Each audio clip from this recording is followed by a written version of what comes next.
அரசியல் அரங்கத்திற்கு வணக்கம். வணக்கம். இன்றைய தினமும் பல செய்திகள் வந்திருக்கு. அதில் முக்கியமான சில செய்திகளை மட்டும் பார்க்கலாம்.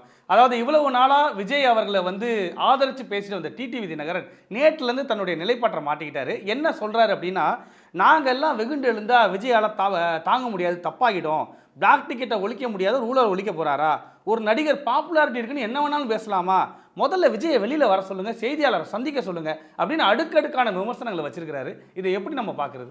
டிடிவி தினகரன் அவர்கள் விஜய் குறித்து கேட்ட கேள்விகள் எல்லாமே சரியான கேள்விகள் தான். இதை தொடர்ச்சி நம்ம கேட்டுக்கிட்டு இருக்கோம். ஏன்னா 2024 பிப்ரவரி மாதம் கட்சி அறிவிக்கிறாரு. பொதுவாக ஒரு அரசியல் கட்சி அறிவிக்கிறவங்க பத்திரிகையாளர் சந்திப்பு நடத்தி தான் அரசியல் கட்சி அறிவிப்பாங்க. ஆனால் இவர் கிரேட்டஸ்ட் ஆஃப் ஆல் டைம் அந்த படத்தோட படப்பிடிப்பில் இருந்து தான் அந்த கட்சி அறிவிச்சிருக்காரு.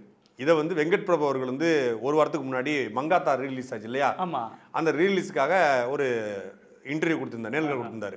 அந்த நேர்காணலில் வெங்கட் பிரபு சொல்கிறாப்புல, இயக்குனர், இந்த மாதிரி அவர் கட்சி அறிவிக்கும் போது நாங்கள் கோட் படம் ஷூட்டிங்கில் இருந்தோம் அப்படின்னு. படப்பிடிப்பில் இருந்து தான் கட்சியை அறிவிச்சிருக்காரு. அப்போ பத்திரிகை சந்திப்பு நடத்தலை. அதுக்கப்புறம் மாநாடு அறிவிக்கிறாரு. மாநாடு அறிவிக்கும் போது ஒரு கட்சி பத்திரிகை சந்திப்பு நடத்துவோம், கட்சியின் தலைவர் இந்த மாதிரி மாநாடு, முதல் மாநில மாநாடு நடத்த போகிறோம், அங்கே தான் நாங்கள் கட்சிக்கான கொள்கை தலைவர்லாம் அறிவிக்க போகிறோம், எதுக்காக 5 கொள்கை தலைவர்கள் அப்படிங்கிறத அறிவிப்பாங்க. அதுவும் அறிக்கை தான் வெளிவந்துச்சு, பத்திரிகை சந்திப்பு நடத்தலை. சரி, மாநாடுக்கு முன்னாடி ஒரு பத்திரிகை சந்திப்பு நடத்துவாங்க, அதுவும் நடத்தலை. மாநாடு முடிஞ்ச பிறவாது மாநாட்டுக்கு முன்னாடி பத்திரிகையாளர் சந்திச்சுட்டு மாநாடுக்கு போவாங்க, அங்கேயும் நடத்தலை. அதுக்கப்புறம் பிரச்சாரம்னு வெளியே வந்தாப்புல திருச்சியில் தொடங்கினார். திருச்சியில் நம்ம பார்த்தோம், பத்திரிகையாளர் போய் மைக்கு நீட்டுறாங்க, மதுரமல்லின்னு சொல்லி வடிவேலு மூடு வரல அப்படியே அது மாதிரி மூடிட்டு ஓடினாப்புல. திருப்பி அடுத்து கரூருக்கு வர்றாரு. கரூரில் ஒரு சம்பவம் நிகழுது. அந்த சம்பவத்துக்கு பிறகு பத்திரிகையாளர் திருச்சி வானூர்தி நிலையத்தில் அவரை வழிமறிக்கிறாங்க. மறித்து இந்த மாதிரி 31 உயிர்கள் போயிருக்கு, அது வரைக்கும் 31 உயிர்கள் போயிருக்கு அப்படின்னோடனே அதே மாதிரி ஓடி போகிறாரு. திருப்பி சென்னையிலையும் பத்திரிகைகள் நிற்கிறாங்க, சார்னு கத்துறாங்க, அப்பவும் கேள்விகளை. திருப்பி அதுக்கு கரூர் விவகாரம் முடிஞ்சதுக்கப்புறம் வெளியே வராரு. எதுக்கு மலேசியா ஆடியோ லான்ச்சுக்கு எதுக்கோ போகிறாரு போல இருக்கு. அப்பவும் பத்திரிகையாளர் இருந்தாங்க, இது பண்ணலை. சரி, மலேசியாவிலேயாவது ஜனநாயகனுக்காக பத்திரிகையாளர் நடத்துவார்னா அங்கேயும் நடத்தலை, இறங்கி நடக்கலை. ஜனநாயகனுக்கு தடை வருது, சென்சார் போர்டு பிரச்சனை, அப்பவும் பத்திரிகையாளர் நடத்தலை. திருப்பி டெல்லிக்கு போகிறாப்புல சிபிஐக்கு, அப்பவும் பத்திரிகையாளர் சந்திக்கலை. சரி, டெல்லியில் பத்திரிகையாளர் நிற்கிறாங்க, NDTV CNN எல்லாம் ஓடுறாங்க, ரன்னிங் ரேஸில் ஓடுற மாதிரி காருக்கு முன்னாடி Vijay sir what happen to you அப்படின்னு போடுறாங்க, அதுக்கும் நடத்தலை. திருப்பி மீண்டும் அவருக்கு நீதிமன்றங்களில் ஜனநாயக பொங்கல் திருப்பி என்கொயரிக்கு போகிறாரு, அதுக்கும் நடத்தலை. திருப்பி பொதுக்குழு செயற்குழு நடத்துது. சரி, பொதுக்குழு செயற்குழுவில் பொதுவாக பத்திரிகையாளர் சந்திப்பு நடத்துவாங்க, அதையும் நடத்தலை. கிட்டத்தட்ட 1.5 வருஷமாவது கட்சி தொடங்கி இது வரைக்கும் ஒரு பத்திரிகையாளர் சந்திப்பை நடத்தலைன்னா கேள்விக்கு போய் சரி. அடுத்த கேள்வி என்ன கேட்கிறாரு, நீங்கள் சினிமா நடிகர்னால என்னன்னாலும் பேசுவீங்களா, நாங்கள் வெகுண்டெழுந்தா தாங்குமா அப்படிங்கிறாரு. அது தப்பாயிடும் அப்படிங்கிறாரு. நாங்கள் பேச ஆரம்பிச்சா தப்பாயிரும் அப்படிங்கிறாரு. அதாவது என்ன தப்பாயிரும் அப்படின்னா, நீங்கள் ஊழல் சக்தின்னு சொல்றீங்களே, ஊழல் சக்தினா உங்க பின்னாடியே செங்கோட்டையன் இருக்காரு, அதையும் சொல்லிட்டாரு. உங்க கூட JCD பிரபாகர் இருக்காரு, இப்போ கூப்பா கிருஷ்ணன் இருக்காரு. அப்போ நீங்க என்ன வாஷிங் மிஷின் வச்சு செலவு பண்ணிட்டு இருக்கீங்களா, அந்த ஊழல் கரையெல்லாம் போக்குற அளவுக்கான லாண்ட்ரி நீங்க வச்சிருக்கீங்களா அப்படின்னு கேள்வி இருக்குல்ல. அப்போ டிடிவி தினகரன் கேட்குற கேள்வியில எந்த தப்புமே கிடையாது. ஆனால் அந்த கேள்வியை கேட்க டிடிவி தினகரன் தகுதி இருக்கான்னு நம்ம கேட்கணும். இந்த கேள்வி சரியானது தான், அதில் மாற்றுக்கிறதே கிடையாது. இந்த கேள்வியை நாம கேட்டோம்னா சரி, ஏன்னா ஆரம்பத்திலிருந்து கேட்டு நீங்க மட்டும் தான் கேட்டுட்டு, நான் மட்டும் இல்லை, பொதுவான ஆட்கள் எல்லாருமே கேட்குறாங்க, நம்மளும் கேட்குறோம், கேட்குறோம். கேள்வி கேட்க சரியானது. டிடிவி தினகரன் போன வாரம் வரைக்கும் தாவேகா கூட கூட்டணி பேச்சுவார்த்தை நடத்திருக்காப்ல. இதை டிடிவி தினகரன் சொல்றாரு, செங்கோட்டையன் அவர்களும் உறுதிப்படுத்துறாரு. டிடிவி தினகரன் ஆமா நான் பேசுனது உண்மைதான், ஆனால் அவருக்கு நான் பதில் சொல்லலை, நான் யோசிச்சுக்கிட்டு இருந்தேன் அப்படிங்கிறாரு. அப்போ தாவேகாவுக்கு போறதுக்கு டிடிவி தினகரன் யோசிச்சிருக்காரு. யோசிச்சது மட்டும் இல்லாமல் கடந்த ஓராண்டு காலமாக டிடிவி தினகரன் தாவேகாவோட மவுத் பீஸ் மாதிரி செயல்பட்டாரா இல்லையா? எல்லா பத்திரிகையாளர் சந்திப்பிலையும் விஜய் சொன்னாரா இல்லையோ, இவர் இந்த அரசியலுக்கு தேர்தலை பொறுத்தளவில் விஜய் அரசியலுக்கு வந்ததுக்கப்புறம் நிறைய மாற்றம் நிகழ்ந்துச்சு. விஜய் அரசியலுக்கு வந்ததுக்கப்புறம் சீமானே மாறி மாறி பேசுகிறாரு. விஜய் அரசியல் வந்ததுக்கப்புறம் தமிழ்நாட்டில் பல மாற்றம் நிகழ்ந்துச்சு. இந்த தேர்தலில் போட்டி திமுகவா தாவேகாவா தான் இருக்கும். அதிமுக 3ஆவது இடத்துக்கு போயிடும். இவர் கூட்டணியில் இருக்கக்கூடிய அதிமுக 3ஆவது இடத்துக்கு போயிடும்னு சொன்னார். சரி, இப்போ இவர் சேர்ந்ததுனால அது முதல் இடத்துக்கு வந்துருமா? கேள்வி இருக்கு உங்களுக்கு.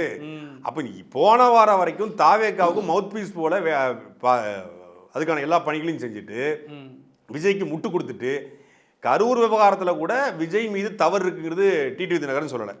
ஒட்டுமொத்தமான அரசியல் கட்சிகளும் விஜய் மீது தவறு இருக்கு அப்படி குற்றச்சாட்டு வச்சாங்க. அப்போ கூட டிடிவி தினகரன் வந்து இவர் மேல தவறு இருக்கு, யார் மேல, விஜய் மேல தவறு இருக்கு அப்படின்னு ஒரு குற்றச்சாட்டை முன்வைக்கல. அந்த கூட்டத்துக்கு தாமதமா போனதான் காரணம் அப்படின்னு டிடிவி தினகரன் போன்றவர்கள் சொல்லியிருந்தாங்க அப்படின்னா பொது வெளியில எல்லாரும் பேச ஆரம்பிப்பாங்க. அப்ப எல்லா அரசியல் கட்சியும் நம்மளை கண்டிக்கிறாங்க அப்படிங்கிற ஒரு குறைந்தபட்ச ஒரு புரிதலாவது விஜய்க்கு வரும். இல்ல திமுக எதுக்குது, நாம் தமிழர் எதுக்குது, அதனால நம்ம சரியா தான் இருக்கோம், எல்லாரும் எதிர்க்கும் போது எல்லாரும் தவறை சுட்டி காட்டும் போது தான் அவர் தவறுங்கிறதாவது குறைந்தபட்சம் உணர்வாது. அவர் உணர மாட்டார், அது வேற விஷயம். அவர் மண்டைக்கு அவன் சொன்னாலும் ஏறாது.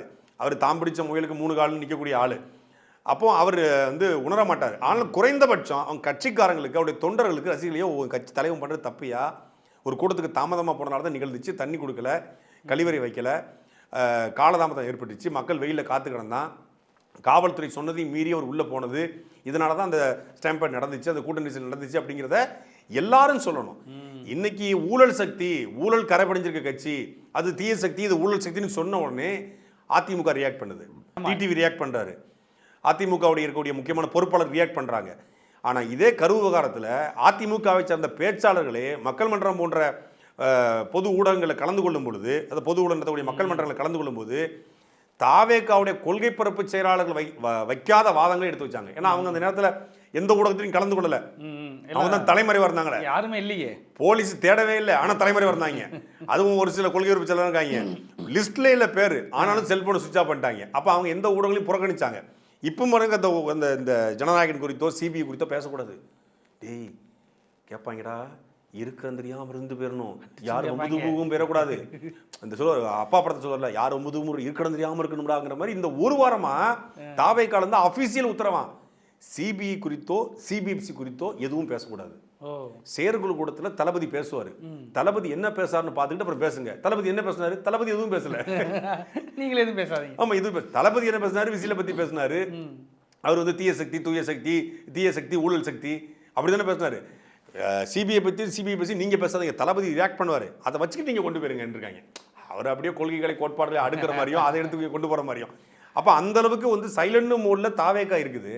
ஆனால் அதிமுகவை சேர்ந்த சில பொறுப்பாளர்கள் வந்து பொது மேடையில் அதை நார்மலைஸ் பண்ணாங்க, கரூர் விவகாரத்தை நார்மலைஸ் பண்ணி அதை மட்டுப்படுத்தி அது வந்து ஒன்றுமே இல்லை, அது ஆளுங்கட்சியோட தவறு, காவல்துறையின் தவறுனாங்க. இன்னைக்கு மொத்த பேர் ரியாக்ட் பண்ணுறாங்க. இன்னைக்கு நாம பேசும்போது தாவேக்கா கொடுத்து கேள்வி கேட்கும்போது திமுக பணம் கொடுத்துச்சுனாங்க.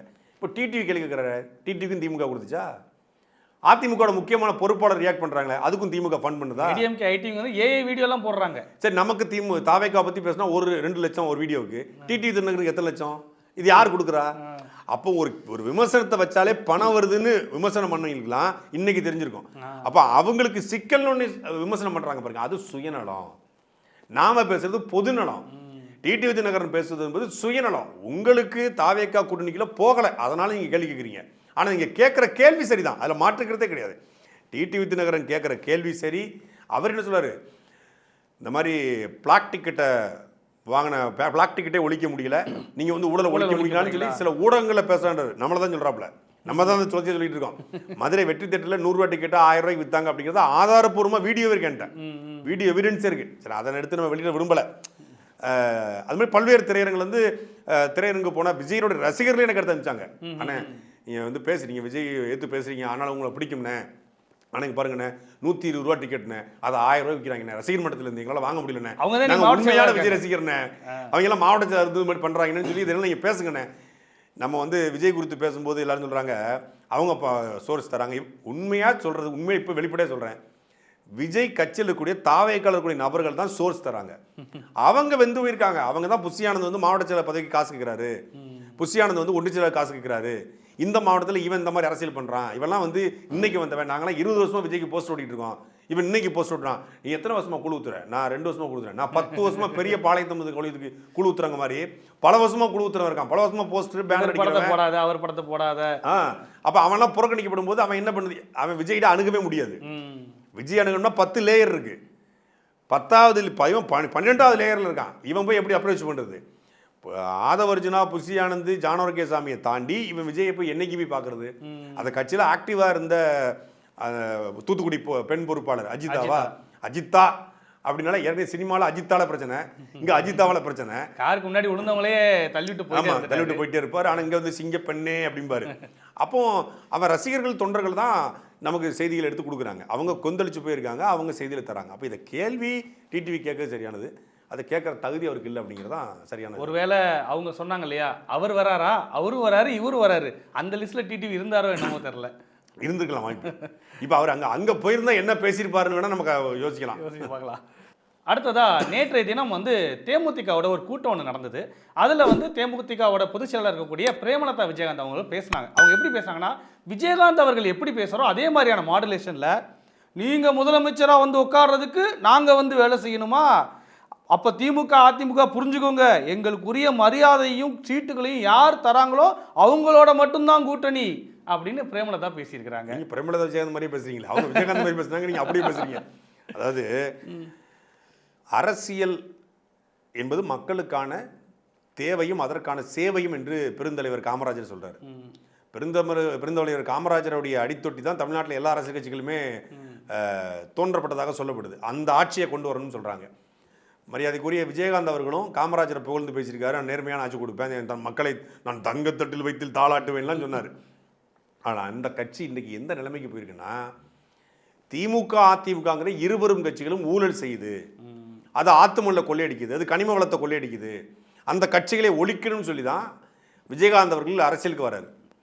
சொல்லப்போனால் விஜயகாந்த் அவருடைய மண்டபம் நம்ம அலுவலகத்துக்கு பக்கத்தில் இருக்கு. ஆமாம், இந்த மண்டபம் அவங்க அப்பா அம்மா பேரில் கூடிய மண்டபம், அந்த மண்டபம் இடிக்கப்படுது. அந்த மண்டபத்தின் பாதியை தேவையே இல்லாமல் வந்து பாலத்துக்காக அடிக்கிறாங்க திமுக ஆட்சியில். அப்போ அந்த கோபம் அவருக்கு தனிப்பட்ட முறையில் இருக்குது. தனிப்பட்ட வெஞ்சன்ஸ், இன்னொன்று அரசு ஏதாவது ஒன்று செய்யணுங்கிற ரெண்டு நோக்கத்துக்காக அவர் வர்றாரு. அவர்கிட்ட கொள்கை இருந்துச்சானா இல்லை. ஏன்னா தேசிய முற்போக்கு திராவிட கழகங்கிறது தேசியம்னா இந்து தேசியமா, இந்திய தேசியமா, தமிழ் தேசியமான் இருக்கு. தேசியமும் திராவிடமும் எப்படி ஒன்றா இருக்கும்? முற்போக்குன்னு சொல்லிட்டு ஈசானி மொழியில் புறாவை பறக்க விட்டார்.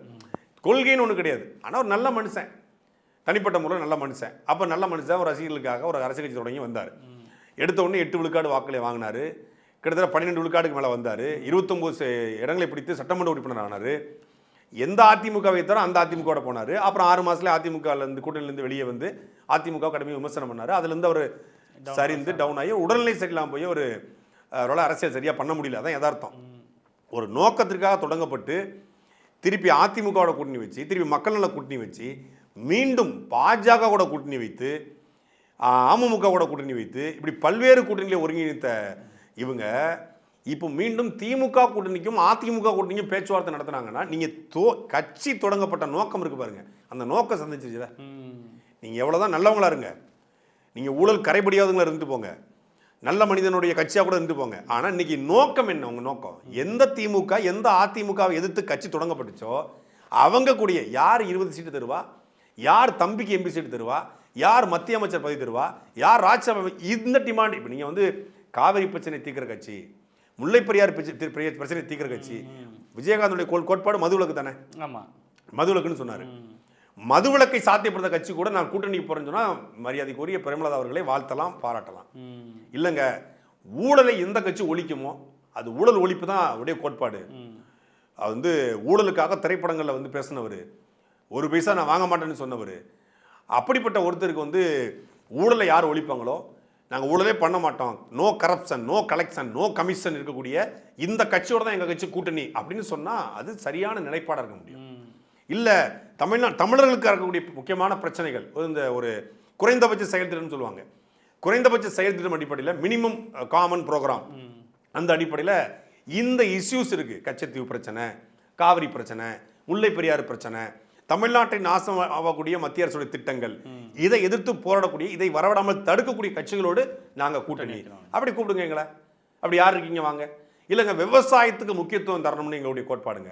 அதனால் விவசாயிகளுக்கு யார் முக்கியத்துவம் கொடுப்பாங்களோ அவங்க கூட கூட்டணிங்க, அதுதாங்க எங்களுக்கு அப்படின்னு நீ சொன்னால் அது சரியான பார்வை. எங்களுக்கு யார் சீட்டு தருவாங்களோ, எங்களை யார் மதிப்பாங்களோ அவங்க கூட கூட்டணினா இது என்ன? இது பேரம், இது பேரம், இது பேரம்ங்கிறது அரசியலா? அப்போ மக்களுடைய தேவைக்கு எல்லாமே அடிபட்டு போச்சு. அப்போ இது போன்ற கட்சிகள் இந்த தேர்தல் அரசியலில் மக்கள் புறக்கணிக்கணும். தனிப்பட்ட முறையில் அக்கா பிரேமலதா, அண்ணியார் பிரேமலதா அவர்களோ அண்ணன் விஜயகாந்த் அவர்களோ இருந்து போகலாம், தனிப்பட்ட இது வேற, அவங்க நல்லவங்களாவே இருந்து போட்டோம். ஆனால் அவங்க வைக்கிற டிமாண்ட் இருக்கு பாருங்க, அது இந்த அரசியலுக்கே ஆபத்தானது. இன்னும் தமிழ்நாட்டை இன்னும் இந்த பேரரசியல் பேசி யாரோ ஒருவரை முதலமைச்சராக்க நாங்கள் எதுக்கு உங்களுக்கு வேலை பார்க்கணும்? அப்போ எங்களுக்கு ஏதாவது பண்ணுங்க. இந்த கூட்டணிங்கிறது நான் உனக்கு எதுக்கு உனக்கு வீடு பார்த்து கொடுக்கணும்?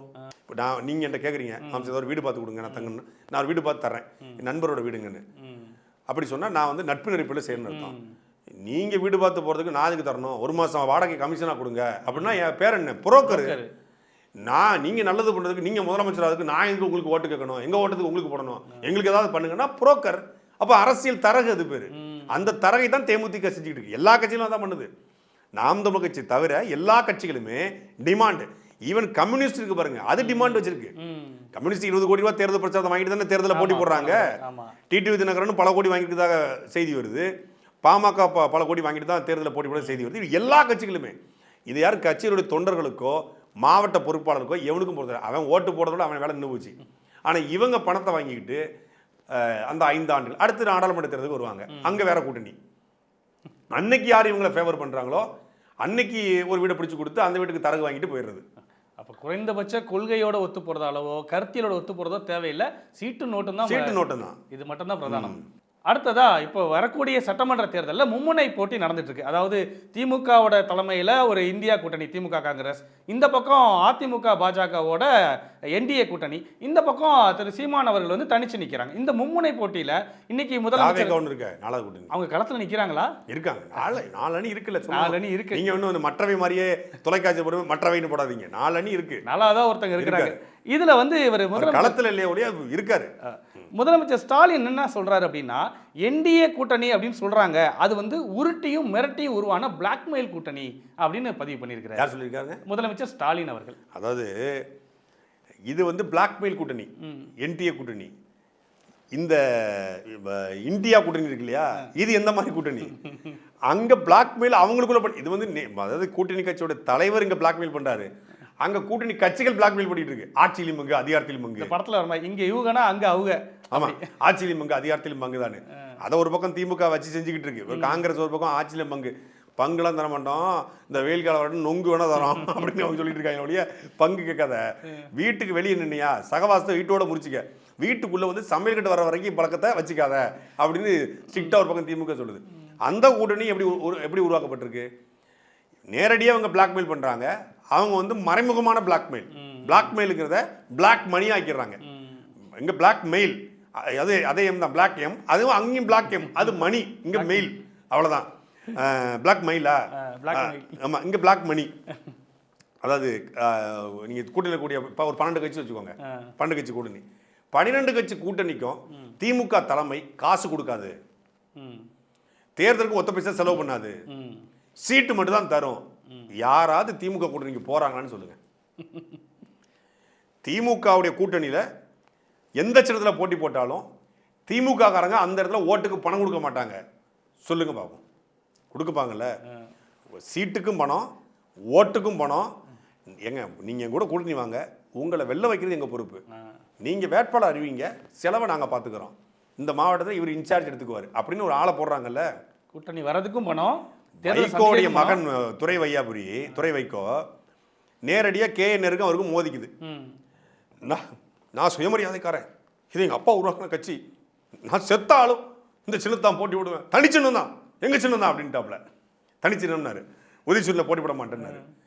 நேரு அலாதையா ஐரியா அப்படின்னு சொல்லி பேசி இது பண்ணாப்புல. அப்போ செயற்குழு கூட்டத்திலே அந்த ஒரு வேட்பாளர் அறிவிப்பில் லடாய் ஆயிடுச்சு, பிரச்சனை ஆயிடுச்சு. அப்புறம் வந்து இது அறிவிக்கிறாங்க, பெரிய மாநாடு மாதிரி போட்டு வைகோ தலைமையில் நேரு எல்லாம் உட்காந்துருக்காங்க. அவங்க போது இவருக்கு பேசிகிட்டே இருக்காப்புல, சீக்கிரம் முடிப்பா ஏதாவது பேசிகிட்டு இருக்காதுன்ட்டாப்புல நேரு மேடையிலேயே. இந்த கூட்டணி எங்களுக்கு வந்து எங்களுக்கு எவ்வளோ அழுத்தங்கள் இருக்குது, எவ்வளோ பிரச்சனை இருக்குது அப்படின்னு இவர் வந்து நேரு முடிங்க இருங்கண்ணே நான் இதை பேசி தானே உட்காருவேன்னு சொல்லி அடம் பிடிச்சாப்புல. ஆனாலும் தேர்தல்னு வரும்போது கேஎன்ஆர் இறங்கி தீப்பெட்டி சின்னத்துக்கு கொடுக்க வேண்டியதை கொடுத்து 4.5 லட்சம் ஓட்டு வித்தியாசத்தில் வெற்றி பெறுறாரு. அப்போ அந்த நேரத்தில் அவங்க பிளாக்மெயில்னா இவங்க வந்து மணியை கொடுத்துட்றாங்கல்ல. இப்போ இவங்க மணியை கொடுத்து தக்க வச்சுருக்காங்க, அவங்ககிட்ட மணி இல்லை, உங்கள் மணியெல்லாம் வந்து எங்ககிட்ட சிக்கியிருக்கு, அதை காப்பாற்றிக்கணும்னு சொல்லி பிளாக்மெயில் பண்ணுறாங்க. புரியுது உங்களுக்கு? மணினா நான் வந்து எந்த மணி? கேஷ் தான் சொல்கிறேன், பணம் தான் மணி. அப்போ அதான் அந்த மணிலாம் ஏதோ ஒரு வகையில் சிக்கியிருக்கு. ஏன்னா இடி அவங்ககிட்ட இருக்கு, ஐடி அவங்ககிட்ட இருக்கு. இந்த மணி ஓண்ட வேணும்னா ஓ மணி என்கிட்ட இருக்கு, இப்போ நீ நிற்கிறியா போறியா அப்படிங்கிற டிமாண்டை வச்சுட்டா அவங்க நிற்கிறாங்க. இவங்க பணத்தை கொடுத்து தேர்தலில் போட்டி விட வைக்கிறாங்க, கூட்டணிகளை உருவாக்குறாங்க. இவங்க உங்ககிட்டலாம் மணி இருக்கு, இப்போ அந்த மணியை பூரா நான் கொத்தா பிடிச்சிருவேன் அப்படின்னு சொல்லி இடி வச்சு ஐடி வச்சு பிடிச்சிருவேன்னு சொல்லி நிப்பாட்ட வச்சிருக்காங்க. ரெண்டும் கிட்டத்தட்ட ஒரு வகையான இது வந்து சாஃப்ட் பிளாக்மெயில், இது கொஞ்சம் ஹார்டு பிளாக்மெயில், அவ்வளோதான். இப்போ அடுத்ததாக வந்து ஒரு செய்தி, அதாவது செய்தி கிடையாது, இது வந்து ஒரு புலம்பல்னு வச்சுக்கலாம். அதாவது முன்னாள் அதிமுக அமைச்சர் திரு செல்லூர் ராஜு அவர்கள் வந்து புலம்பி இருக்கிறார். என்ன சொல்கிறார் அப்படின்னா, விஜய் மாதிரி ஆட்களை அரசியல் செய்கிறத பார்த்தா அரசியலை விட்டே போயிடலாம் போல இருக்கு அப்படின்னு புலம்பி இன்னைக்கு ஒரு பேட்டி கொடுத்துருக்காரு. ஆமாம், இவர் வந்து நல்ல கண்ணு. அவர் வந்து ஆத்துமல்லுக்காக போராடி இது பண்ணவர், சுதந்திர போராட்ட தியாகி, 7 வருஷம் ஜெயிலில் இருந்தவர், தியாகம் பட்டம் பெற்றவர். அதனால் இந்த மாதிரியான ஒரு தவறான அரசியல் வந்த உடனே இவர் அரசியல் விட்டு போயிருங்கிறாரு. அந்த கட்சியில் ஒரு செல்லூராஜி, தாவேக்களை இருக்கிற அத்தனை பேரும் செல்லூராஜி, அவ்வளோதான் வித்தியாசம். வேற என்ன? அவர் என்ன புலம்புறாருன்னா, நம்ம ஒரு செல்லூராஜி, இவங்க கட்சி முழுக்க செல்லூராஜா இருக்காங்களே, இவங்க நாளைக்கு அதிகாரத்துக்கு வந்தாங்கன்னா எல்லாருமே தெர்மோக்கோல் விடுவாங்களே. இவர் ஒரு ஆள் தெர்மோக்கோல் விட்டே அதிமுக இன்னைக்கு வரைக்கும் அந்த அவமானத்தை சுமந்துக்கிட்டு இருக்கு. இவர் ஒட்டுமொத்த வேணும் செல்லூராஜா இருக்கிறாங்க, எல்லாமே திண்டுக்கல் சீனிவாசனா இருக்காங்க, இப்போ புலவராக இருக்காங்க அப்படின்னு ஒன்று மொத்த கட்சி அப்படி தான் இருக்கு. ஏன்னா இந்த செல்லூராஜி, இந்த திண்டுக்கல் சீனிவாசன், இந்த ராஜேந்திர பாலாஜிலாம் ஒரு காலத்தில் எம்ஜிஆருக்கு போஸ்ட் ஓட்டினவங்க, புரியுதா உங்களுக்கு? இன்னைக்கு விஜய்க்கு போஸ்ட் ஓட்டுமே வர்றான்னா அவங்க பார்க்கும்போது, ஆஹா நம்ம அன்னைக்கு இருந்த மாதிரியே வரானடா, நம்ம இப்போதான் கொஞ்சம் திருந்தி கொஞ்சம் ட்விட்டரில் இப்போ தான் அவர் வந்து உலக செய்தியெல்லாம் போட்டுருக்காப்புல, செல்லூராஜ் ட்விட்டரில் உலக செய்தியெல்லாம் போட்டுருக்காப்புல. நாம் கொஞ்சம் 1% வந்து படிப்பறிவு வளர்றதுக்கே நமக்கு 35 வருஷம் தேவைப்பட்டிருக்கு. இவன் இன்னைக்கு வந்தான்னா என்ன ஆகும் அப்படின்னு யோசிக்கிறாரு. அவர் யானைக்கண்ணில் பார்க்குறாரு, பார்த்துட்டு தான் அந்த அரசியல் விட்டு நான் ஒதுங்கிடலாம் அப்படின்றாரு. இந்த நாட்டுக்கு நாட்டு மக்களுக்கும் அவர் ஏதாவது நல்லது செய்ய ஆசைப்பட்டாருன்னா அவர் அரசியல் விட்டு ஒதுங்குறது நல்லா இருக்கும்.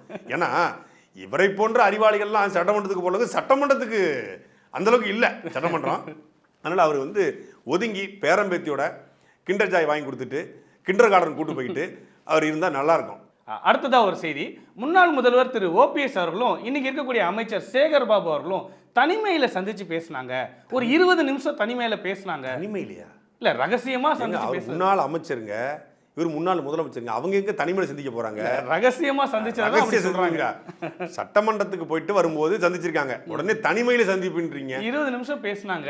நீங்க இந்த கிசு எழுதுவாங்களே அது மாதிரி தனிமையில் சந்தித்தார்கள் அப்படின்னு, அது மாதிரிலாம் சந்திக்கல. அவங்க 2 பேரும் சந்திச்சிருக்காங்க, தனிமையில சந்திச்சாங்க, ரகசியமா. நீங்க உங்களுக்கு தெரிஞ்சது செய்தி வந்துச்சு, அப்புறம் ரகசியம், அது ரகசியம். இது எனக்கு புரிய மாட்டேங்குது. எல்லா ஊடகங்களும் ஓபிஎஸ் சேகர்பாபு ரகசிய சந்திப்பு, செங்கோட்டையன் சேகர்பாபு ரகசியங்கிறது 2 பேருக்கு என்ன ரகசியம்? வெளியே வந்தா செய்தி, 2 பேரும் சந்திச்சிட்டாங்கல்ல, அப்புறம் ரகசியம் இருக்கு அதுல. இப்போ என்னன்னா, ஓபிஎஸ் அவர்களும் சேகர்பாபு அவர்களும் சந்திச்சதுக்கு பிரச்சனை கிடையாது. ஓபிஎஸ் அவர்களும் கிட்டத்தட்ட தேமுதிகவுடைய பிரேமலதா அவர்கள் நேரடியாக அறிவிச்சிட்டாங்க, அவர் அறிவிக்கல. மாநாடு போட்டு எனக்கு இவ்வளவு கூட்டம் இருக்குன்னு காட்டாங்க, போனா வராது பொழுது போனா கிடைக்காது அப்படிங்கிற மாதிரி ஒரு கூட்டம் இருக்கு. இந்த கூட்டத்தை யார் பயன்படுத்த போறீங்க? ஆட்சி அதிகாரத்தை பிடிக்க சில கட்சிகளுக்கு வந்து 1 விழுக்காடு 2 விழுக்காடு தேவைப்படும். நீங்கள் சில பார்த்தீங்கன்னா பல இடங்களில் எம்எல்ஏ அந்த கேண்டிடேட்டுக்கு வெற்றிக்கான வாய்ப்புன்னா 5000 10,000 ஓட்டு தான். இப்போ எங்ககிட்ட ஒரு தொகுதிக்கு 5000 ஓட்டு 4000 ஓட்டு 3000 ஓட்டு இருக்குது. எங்ககிட்ட 1000 ஓட்டு தான் இருக்குது. நீங்கள் ஈரோடு கிழக்கில் பார்த்தோம், மொத்தமாகவே அவங்க வாங்கின வாக்கள் நம்ம பார்த்தோம். கடந்த தேர்தல் 0.59% அவங்க கீழே போயிட்டாங்க. மொத்தமாக 1 விழுக்காடுக்கு கீழாக தேமுதிக போயிடுச்சு. அதான் யதார்த்தமான உண்மை. தொண்டர்கள் விஜயகாந்த் மறைவுக்கு பிறகு சரி ஒரு மாநாடுனால பெரும்பான்மையாக வரவழைக்கப்பட்டிருக்காங்க. அதே போல தான் அவங்க நிரூபிச்சிட்டாங்க இல்லையா? இவங்க நிரூபிக்கலை. இவர்கிட்ட இப்போ எவ்வளோ கூட்டம் இருக்குன்னு அவருக்கே தெரியாது.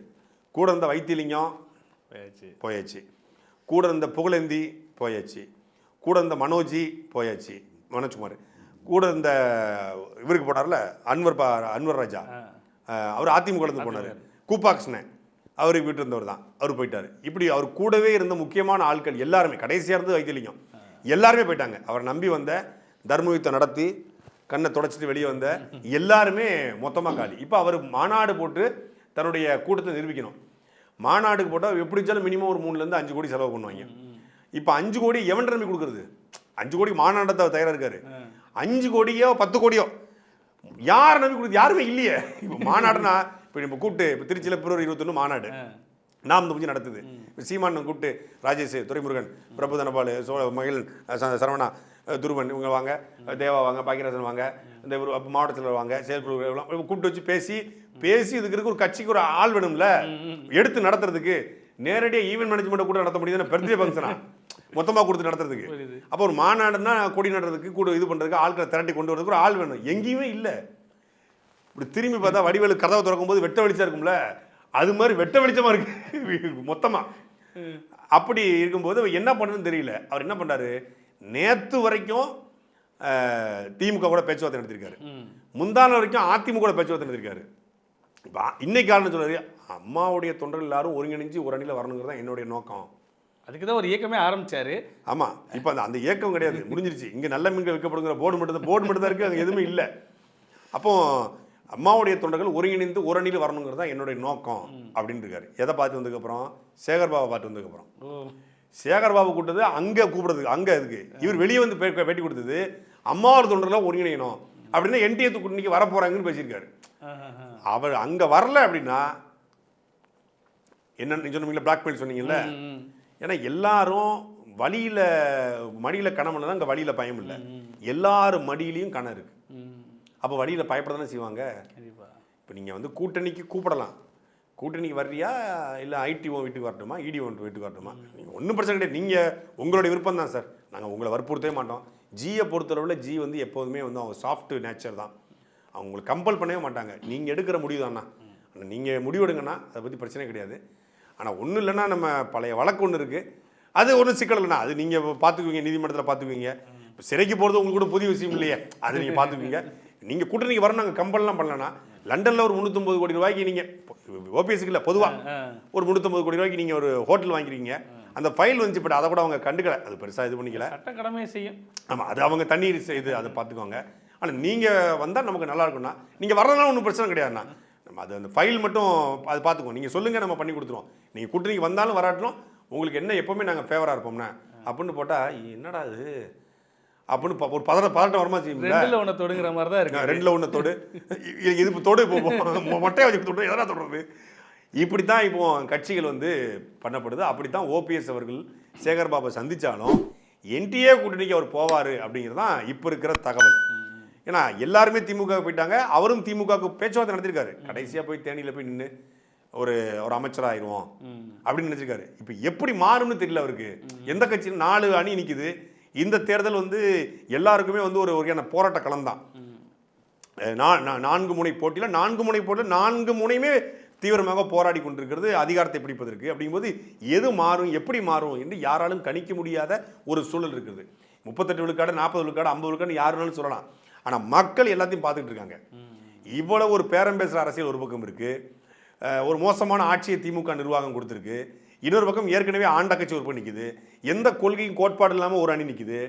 கொள்கை கோட்பாடை மட்டுமே பேசி 15 ஆண்டு காலமாக நான் எவன் கூடயும் சேரமாட்டேன், எனக்கு வந்து ஆத்துமலை கொள்ளையை ஒழிக்கணும், இது யார் கூட கூட்டணின்னு சொல்லு, கனிமூல கொள்ளையை ஒழிக்கணும், இதை யார் கூட சேரன்னு சொல்லு, ஊழலை ஒழிக்கணும், இவங்க யார் கூட சேர, எனக்கு கச்சத்தீவை மீட்கணும், முல்லை பெரியாரில் சமபங்கு நீரை வாங்கணும், காவிரி பிரச்சனை தீர்க்கணும், என் நிலமும் வளமும் சார்ந்த தொழிற்சாலையை உருவாக்கணும், தமிழ்நாட்டோட கடன் அடிக்கணும், கடன் இல்லாத மாநிலமாக மாற்றணும், வெளிநாட்டுக்கு வேலைக்கு போகிற இளைஞன் தமிழ்நாட்டை வேலை பார்த்து தன்னிறமான ஒரு தன்மானமான வாழ்க்கையை வாழக்கூடிய சூழல் உருவாக்கணும், சட்டம் ஒழுங்கு சீர்கேடை தடுக்கணும். இப்படி 1000 பிரச்சனைக்கு இதெல்லாம் தீர்க்கக்கூடிய ஒரு ஆட்சியை கொடுப்பேன்னு அண்ணன் சீமானவர்கள் நாம் தமிழ் கட்சியை 15 வருஷமாக நடத்தி 10 ஆண்டுகள தேர்தல் களத்தில் இந்த முறையும் தனிச்சு, விஜய் தனிச்சு இல்லை, விஜய் தனித்து விடப்பட்டிருக்காரு, அனாதையாக விடப்பட்டிருக்காரு, நாம் தமிழ் கட்சி தனிச்சு நிற்குது. இப்போ அதையும் மக்கள் பார்க்குறாங்க. இந்த முனையில், இந்த 4 முனையில் மக்கள் யாரை ஆதரிப்பாங்கிறது மக்கள் முடிவு பண்ண போகிறாங்க. அப்போ ஓபிஎஸ் அவர்கள் அதை பார்க்குறாரு. இதில் நம்ம போய் எப்படி சிக்கிறதுன்னு தெரியாமல், உள்ளே முடிவெடுக்க தெரிய முடியாமல் ஒரு இன்ஃபினிட்டிவ் சொல்லுவாங்க இல்லையா, முடிவிலியாக இருக்கார் அவர். பல்வேறு செய்திகள் குறித்து பேசணும். மீண்டும் நாளை அரசியல் அரங்கம் நிகழ்ச்சியில் சந்திப்போம். நன்றி. சாட்டை எடுத்து நாட்டை திருத்து இளம் தலைமுறை.